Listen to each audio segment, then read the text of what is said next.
हाय दोस्तों। बिहारी खाना में आपका फिर से स्वागत है। आज मैं जो बनाने जा रही हूँ उसका नाम सुनते ही बच्चे बड़े सभी के मुंह में पानी आ जाता है। आज मैं बनाऊंगी काले छोले। इसे कई जगह चना या फिर देसी चने के नाम से भी जाना जाता है। तो आइए देखते हैं किन किन सामग्री की आवश्यकता होगी।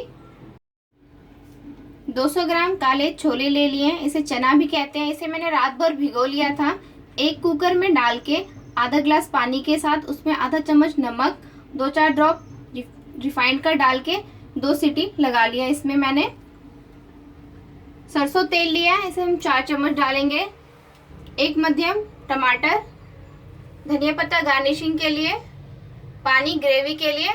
ये छोले के उबले हुए पानी है, इसे बाद में हम ग्रेवी में यूज करेंगे। मसालों में हमने एक प्याज और हरी मिर्च को कटर मशीन में काट लिया है। आधा इंच अदरक का घिस लिया है। आधा चम्मच लहसुन का पेस्ट ले लें। छोले मसाले आधा चम्मच, हल्दी आधा चम्मच से थोड़ा सा ज़्यादा, लाल मिर्च पाउडर आधा चम्मच, धनिया पाउडर 1 चम्मच, नमक स्वाद अनुसार लें।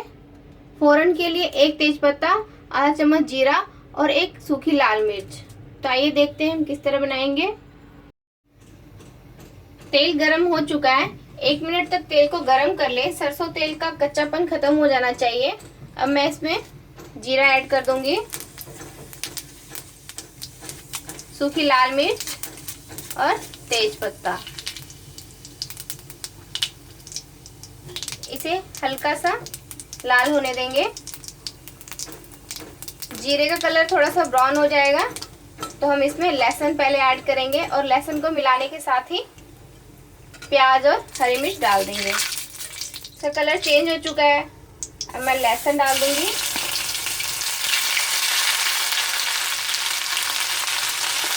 प्याज और हरी मिर्च ऐड कर दें। इसे 1 मिनट तक फ्राई करेंगे। 1 मिनट हो चुका है। अब अदरक ऐड कर देंगे और इसे हल्का सा मिलाते हुए 1 मिनट तक और प्याज को फ्राई होने देंगे। 2 मिनट हो चुके हैं। अब इसमें मैं मसाले डालूंगी। नमक पहले ऐड करेंगे,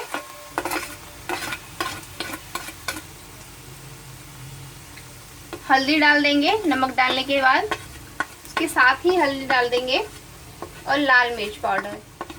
धनिया पाउडर हम बाद में डालेंगे, पहले इन्हें 1 मिनट तक फ्राई कर लेंगे।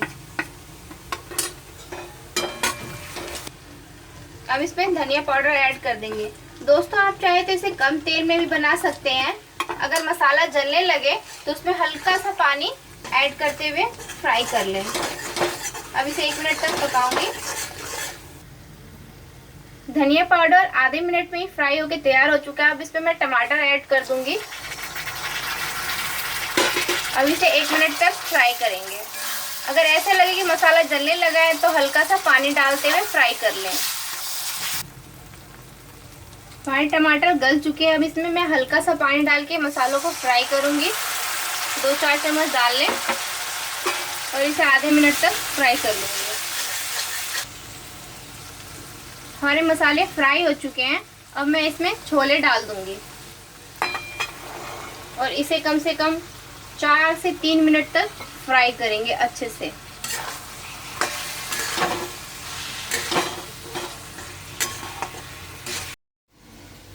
दो मिनट हो चुका था। मैंने 1 कटोरी छोले को फ्राई करके निकाल लिया है। इसे मैं इवनिंग टाइम में चाय के साथ, चिड़वा, पोहा या मुरमुरे के साथ इसे खाने के लिए सर्व करूंगी। ये छोले फ्राई हो चुके हैं। 3 से 4 मिनट मैंने इसे फ्राई किया है। आप भी इस तरह से फ्राई किए हुए छोले को निकाल के अपनी फैमिली के साथ एंजॉय करें। अब मैं इसमें पानी ऐड करूंगी और इसमें 2 सीटी और लगाने के लिए कुकर में डाल दूंगी। छोले मैंने कढ़ाई में से कुकर में डाल लिया है। इसमें जो मसाले बचे हुए हैं इसमें भी हल्का सा पानी डाल के चारों तरफ मिलाते हुए इसे भी हम कुकर में डाल देंगे पानी को।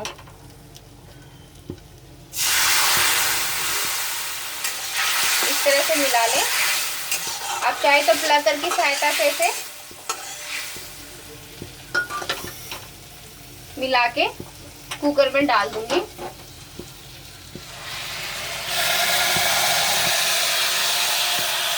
छोले वाले बचे हुए पानी है, छोले को जो उबाल के बचे थे ये पानी वही डाल रही हूँ। अगर इसमें लगे कि कम है ग्रेवी तो और डाल लेंगे। ये थोड़ा सा कम लग रहा है तो इसमें थोड़ा सा और ऐड कर दूंगी मैं। अब मैं मध्यम आंच पे 3 सीटी लगने दूंगी और सीटी लगने के बाद इसका गैस निकलने देंगे कुकर का। उसके बाद गरम मसाला डाल के इसे खुले में थोड़ा सा चला लूंगी आंच पे डाल के धनिया पत्ता के साथ। 3 सीटी मैंने लगा लिया है और इसकी हवा निकल चुकी है। अब इसे मैं आंच पे डाल दूंगी।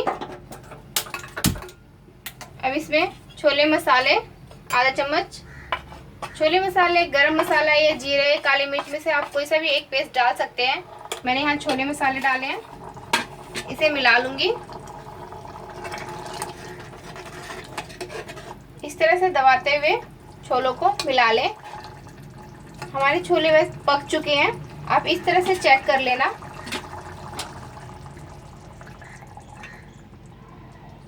इस तरह से प्लेट में निकाल के हम चेक कर लेंगे।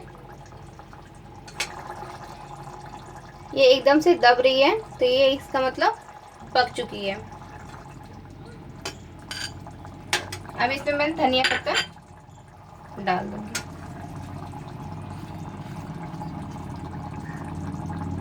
अब से एक तेज आंच पे उबाल आने दूंगी। छोले खोल चुके हैं। अब इसे मैं सर्व करूंगी। गैस को बंद कर लेंगे।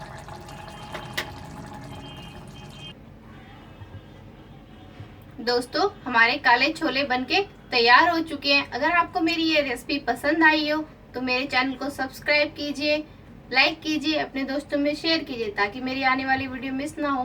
Thank you.